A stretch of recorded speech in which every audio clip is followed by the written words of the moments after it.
Hello everyone Hello ทุกคนสวัสดีทุกคนนะคะปายอีกแล้วนะคะแล้วก็วันนี้เนี่ยปายจะพาทุกคนไปเที่ยวสวิตเซอร์แลนด์จากฝรั่งเศสด้วยงบแค่3 ยูโรเท่านั้น3 ยูโรจริงๆนะทุกคนจองตั๋วรถไฟ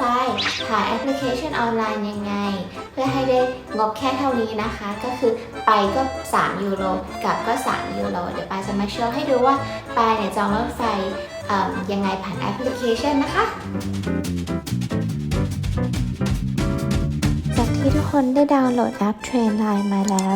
เราก็สามารถเข้าไปเลือกได้เลยค่ะว่าเราจะเดินทางจากจังหวัดไหนซึ่งปายเดินทางจากมูลูสในประเทศฝรั่งเศสแล้วก็เลือกที่จะไปแบโซที่สวิตเซอร์แลนด์นะคะหลังจากนั้นเราก็สามารถเลือกได้เลยว่าเราจะไปวันและเวลาไหนค่ะ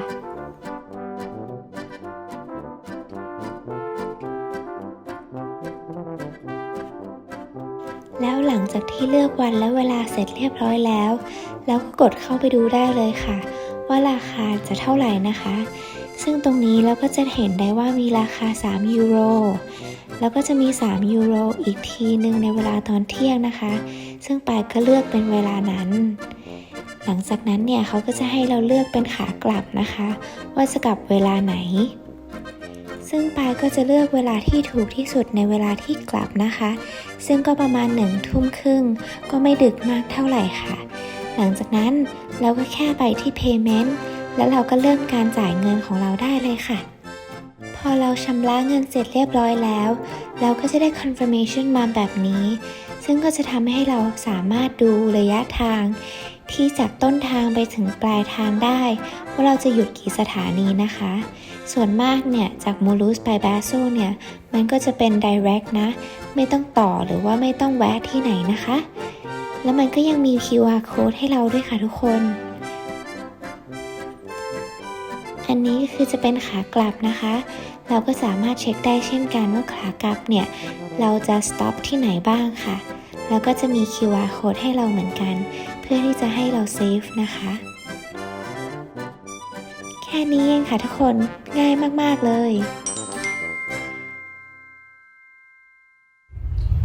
แล้วทุกคนตอนนี้ไปอยู่ที่รถไฟนะคะไปกำลังใกล้ถึงสวิตเซอร์แลนด์แล้วตอนนี้เหลือเวลาแค่10 นาทีก็จะถึงสวิตเซอร์แลนด์แล้วน่าจะอีก1 สต็อปก็น่าจะถึงแล้วนะคะทุกคนมันเร็วมากๆเลยอะทุกคนไปได้อีกแค่1 สถานีเนี่ย1 สถานีก็จะถึงแล้วก็จะมีวิวตอนเช้าให้เห็นวันนี้วิวเขียวๆมันใกล้มากเลยอะทุกคนตื่นเต้นมากๆเลยยังไงเราไปชมกัน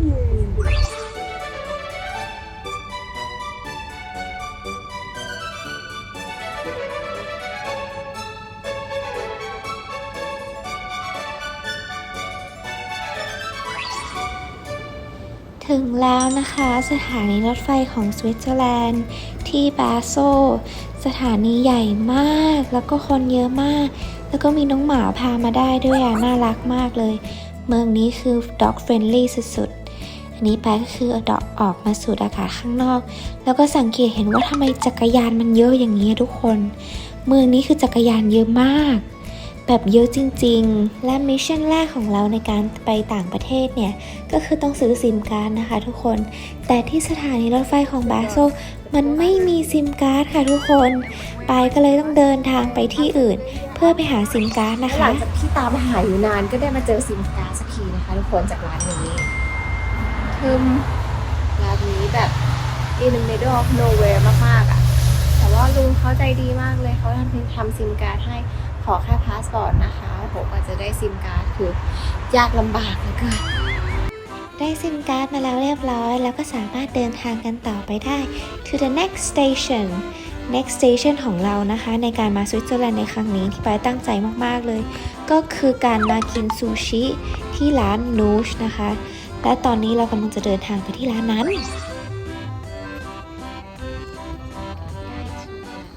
นี่ค่ะทุกคนไปคิดว่าเราถึงแล้วนะคะร้านนี้ที่ชื่อว่านูชน่าจะใช่ร้านนี้แน่เลยทุกคนดูการตกแต่งข้างในสิมันสวยมากเลยอ่ะเขาแต่งแบบน่ารักมากดูญี่ปุ่นมากๆแล้วก็ดูมีลูกเล่นเยอะมากเลยนะคะ ร้านเขาเนี่ยจะเป็น2ชั้นนะคะซึ่งจะมีชั้น1กับชั้น2และตรงที่บาร์อยู่เนี่ยจะเป็นโซนชั้น2นะคะแล้วไฮไลท์ของที่นี่เลยก็จะเป็นตรงโฟโต้บูธตรงนี้เลยค่ะทุกคนที่เราเนี่ยสามารถเข้าไปถ่ายรูปได้ทุกคนเข้าไปอีกไหม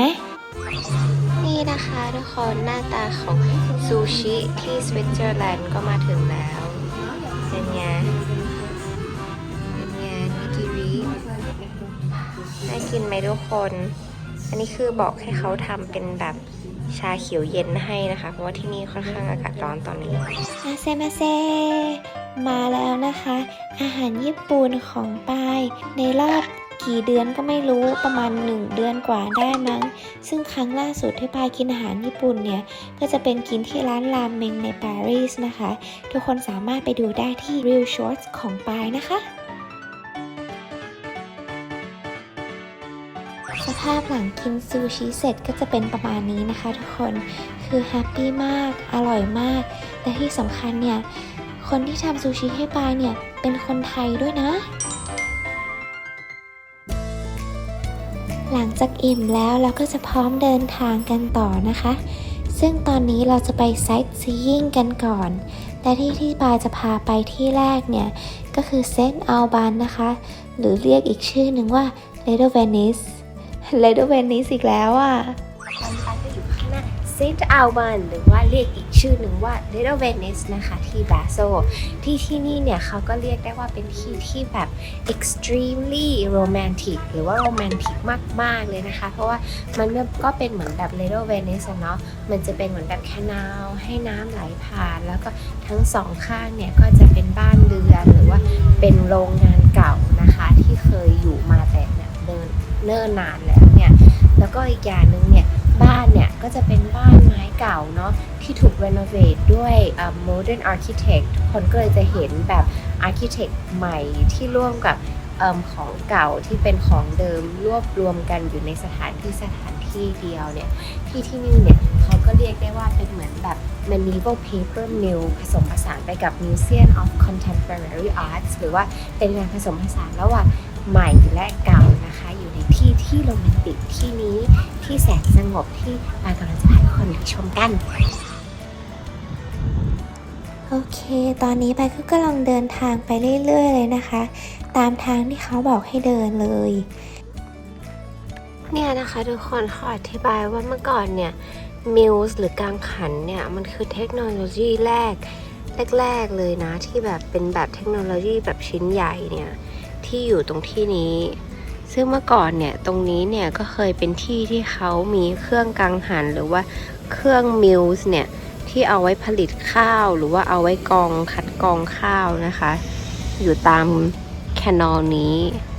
ที่เรากำลังจะเดินไปจะเป็นตรงส่วนนี้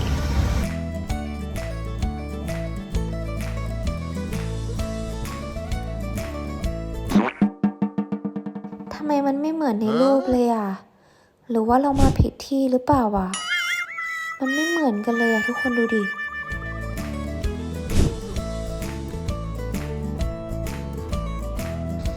แต่ก็ไม่เป็นไรนะคะทุกคนพอไปเดินอ้อมมาอีกนิดเดียวเนี่ยปายก็มาเจอ Rhine River แล้ว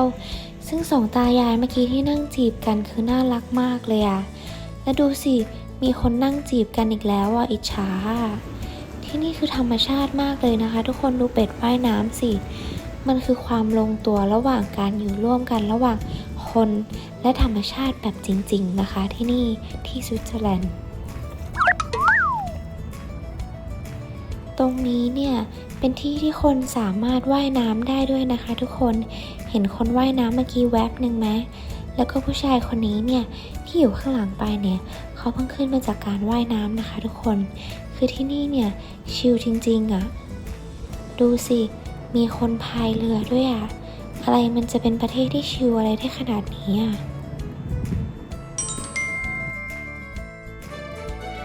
แล้วก็ถึงเวลาเดินทางกันอีกรอบแล้วตอนนี้เนี่ยปายกำลังจะพาทุกคนไปชมมิวเซียมนะคะตอนนี้ปายอยู่ที่ข้างหน้าคันส์บาซูมิวเซียมนะคะแล้วก็ทางทิเก็ตตรงนี้เนี่ยเขาบอกไปว่าอีก10 นาทีจะเป็นแฮปปี้อเวอร์แล้วก็จะได้เข้าฟรีนะคะเพราะฉะนั้นตอนนี้กำลังรอให้เขาเปิดให้รับชมเข้าฟรีอยู่10 นาทีโชค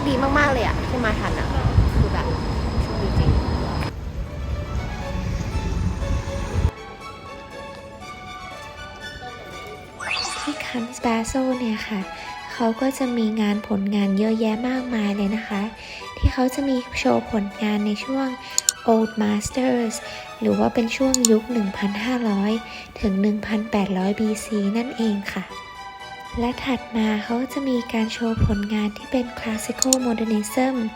ซึ่งจะอยู่ในช่วงปี 1,900 BC ด้วยค่ะแล้วตั้งแต่ช่วงปี 1960 เป็นต้นไปก็จะมีผลงานที่เรียกได้ว่าเป็น Contemporary Art ไปเลยนะคะ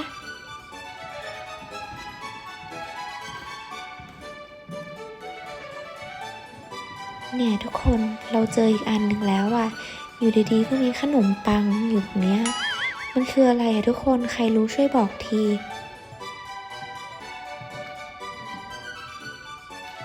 ภาพนี้ทั้งสองภาพจะเป็นภาพของ Hans Fries นะคะซึ่งเขาเนี่ยเป็นศิลปินชาวสวิสที่มีชีวิตอยู่ก่อนเกิดการปฏิรูปศาสนาฝ่ายโปรเตสแตนต์แล้วที่น่าสนใจของสองภาพนี้ก็คือการได้เห็นความนับถือและเชื่อถือของ Hans Fries ต่อศาสนาคริสต์ซึ่งเราจะเห็นจากภาพวาดที่ชื่อว่า Saint John the Evangelist in the Cauldron ที่ Hans Fries เนี่ยวาดในช่วงปี 1460 ถึงปี 1523 โดยภาพนี้เนี่ยจักรพันธ์โดมิเชียนแห่งโรมันต้องการที่จะประหารเซนต์จอห์นด้วยการนำเขาไปทรมานในอ่างน้ำร้อนแต่แล้วเราก็เห็นในภาพถัดมาที่ชื่อว่า The Beheading of Saint John the Baptist ที่ทำให้เห็นว่าเขากำลังจะโดนประหารอีกรอบด้วยการตัดหัวเนี่ยแบบนี้เนี่ยมันแปลว่าการประหารครั้งแรกที่เขาพยายามเนี่ยมันไม่สำเร็จหรือเปล่าซึ่งนั่นเนี่ยก็สื่อให้เห็นความศรัทธาของ Hans Fries ที่มีต่อเซนต์จอห์นว่ายังไงก็ตามเนี่ยเซนต์จอห์นเนี่ยก็ไม่สามารถโดนประหารได้นะคะแล้วปายก็ได้ไปอ่านเจอมาจากเด็กฝึกงานคนหนึ่งนะที่เคยทำงานที่คันส์มิวเซียมด้วยซึ่งเด็กฝึกงานคนนี้เนี่ยเขาได้กล่าวถึงภาพนี้ด้วยว่าถ้าเราสังเกตดีๆเราจะเห็นว่ามือของเซนต์จอห์นเนี่ยที่พนมมืออยู่ในระหว่างที่โดนทรมานอยู่ในอ่างน้ำร้อยนั้นกลับดูเป็นการพนมมือเหมือนแบบปล่อยวางซะมากกว่ามันไม่ได้เป็นการพนมมือเพื่อขอร้องต่อพระเจ้าให้ช่วยเขาเด็กฝึกงานที่คันส์มิวเซียมคนนี้ก็ยังได้บอกอีกด้วยว่าการทำงานในแวดวงศิลปะเนี่ยเรามักจะต้องมองให้ต่างและมองให้ลึกกว่าคนทั่วไปมีอาจารย์ที่ปายนับถือคนหนึ่งเคยบอกปายไว้ว่าการดูศิลปะเนี่ยเราต้องมองให้ออกไม่ใช่มองภาพออกด้วยการอ่านคำนิยามนะแต่มองออกด้วยการหาคำตอบของภาพนั้นให้เจอด้วยตัวเองเพราะมันไม่มีผิดหรือถูกซึ่งถ้าเป็นศิลปะปัจจุบันบางครั้งเราอาจจะหาความหมายของภาพนั้นได้ดีกว่าศิลปินด้วยซ้ำและสำหรับศิลปะในอดีตก็ยิ่งเป็นศิลปะที่ใครก็ไม่รู้มาใส่คำนิยามให้ภาพนั้นซึ่งก็เป็นเช่นเดียวกับที่เราทำได้เหมือนกันมาต่อกันที่ภาพของ Hans Baldung Grien ที่ทำศิลปะในหมวดหมู่ที่เรียกว่า German Renaissance กับ Mannerism หรือเรียกอีกชื่อนึงว่า Late Renaissance นะคะแต่ส่วนตัวของ Hans Baldung Grien เองเนี่ยซึ่ง Hans Baldung Grien เนี่ยยังได้ชื่อว่าเป็นนักเรียนที่มีความสามารถที่สุดของ Albrecht Dürer ศิลปินที่โด่งดังที่มีผลงานอยู่ใน National Gallery ของหลายๆประเทศในปัจจุบันอีกด้วยนะคะเขาเป็นศิลปินชาวเยอรมันคนแรกๆเลยที่ถ่ายทอดผลงานศิลปะในเชิงอีโรติกโดยมักจะโยงความหมายของแต่ละภาพในความเป็นมาของความไม่เท่าเทียมระหว่างหญิงและชายในช่วงยุค 1,500 และยังมีการแอบสอดฉากเบื้องหลังของภาพวาดที่ได้แรงบันดาลใจมาจากของแม่มดและพ่อมดในสมัยนั้นและไสยศาสตร์ต่างๆและเวทมนต์ซึ่งการทำสิ่งนี้เนี่ย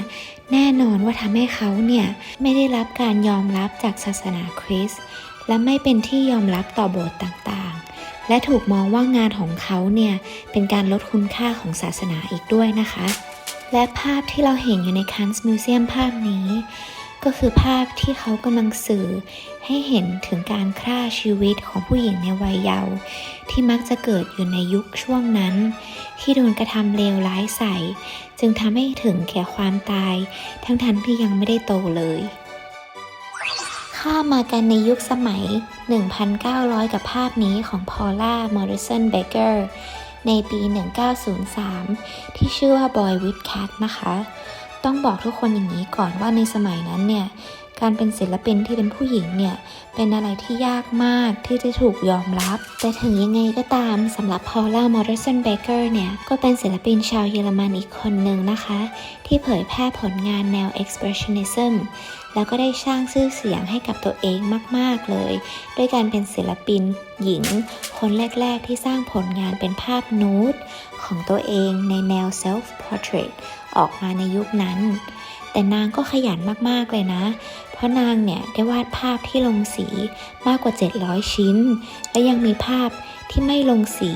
เกินกว่า 1,000 ชิ้นทุกคนลองคิดดูสิว่านางต้องพยายามแค่ไหนเพื่อทำให้ตัวเองมีชื่อเสียงได้ทั้งที่ยังมีชีวิตอยู่อ่ะส่วนภาพนี้ของฟรานซ์มาร์กนะคะซึ่งภาพที่วาดในปี 1912 นี้ที่ชื่อว่า Two Cats Blue and Yellow เนี่ยจะเริ่มเข้าสู่ยุค Modern Art แล้วนะคะที่เขามีสไตล์การวาดภาพที่เป็นทั้งแนว Expressionism กับ Cubism ผ่าน Naturalism ซึ่งเขามักจะใช้ธรรมชาติอย่างต้นไม้ภูเขาและสัตว์ต่างๆเนี่ยมาเป็นเมนหลักของภาพวาดของเขาแล้วเขาก็ยังบอกอีกนะคะว่าเขาอยากให้เราเรียกภาพวาดของเขาว่า animalization มากกว่า animal picture แล้วก็มาถึงอีกภาพหนึ่งที่เป็นศิลปินผู้หญิงอีกแล้วนะคะกับศิลปินชาวฝรั่งเศสที่เป็นทั้งนางแบบและนักแสดงด้วยเธอคนนี้มีชื่อว่ากิกี้มงพานาเซ่และเธอคนนี้ก็ได้สร้างชื่อเสียงให้กับตัวเองในฐานะศิลปินในยุค Jazz Age หรือยุคที่ดนตรีแจ๊สและการเต้นแจ๊สเริ่มที่จะโด่งดังไปทั่วโลกและยังเป็นนางแบบที่ประสบความสำเร็จเช่นเดียวกันในยุคของ Avant-Garde Art และนอกจากหน้าตาที่สวยงามของเธอแล้ว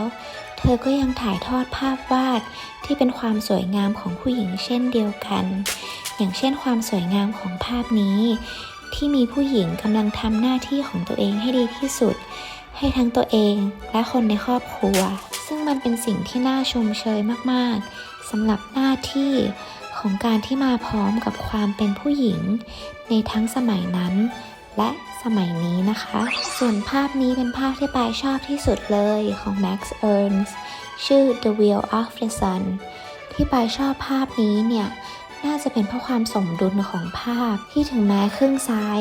และครึ่งขวา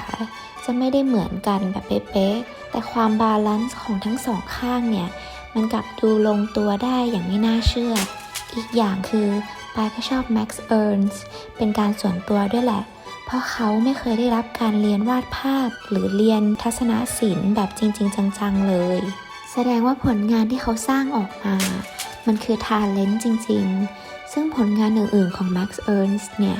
ถ้าทุกคนได้เห็นก็จะงงเหมือนกันว่าทำไมเขาวาดภาพออกมาได้สวยขนาดนี้ใช่ไหมล่ะคะ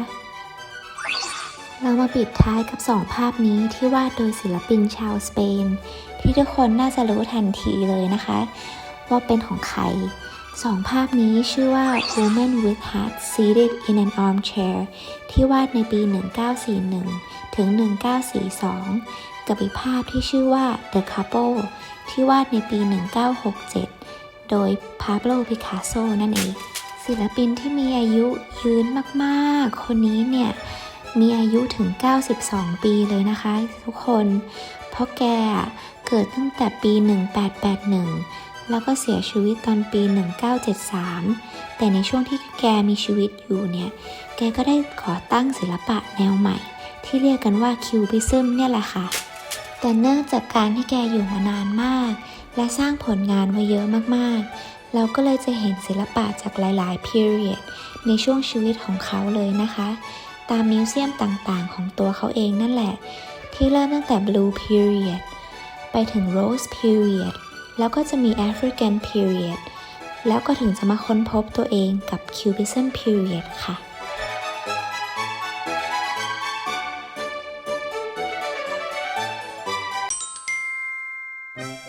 คือแบบว่าฉันขึ้นรถไฟผิดฝั่งตอนนี้ก็เลยรอให้รถไฟอีกคันหนึ่งมาอยู่คือแบบนั่งผิดไปประมาณ 3-4 สถานีแล้วก็เพิ่งรู้ว่าเฮ้ยนี่มันทำไมไม่ใช่ทางนี่หว่าก็เลยลงจากตรงนั้นเลยแล้วก็ตอนนี้กำลังรอรถไฟคันหนึ่งมาอยู่เฮ้ยเดี๋ยวนะคิดว่ามาแล้วไปแล้ว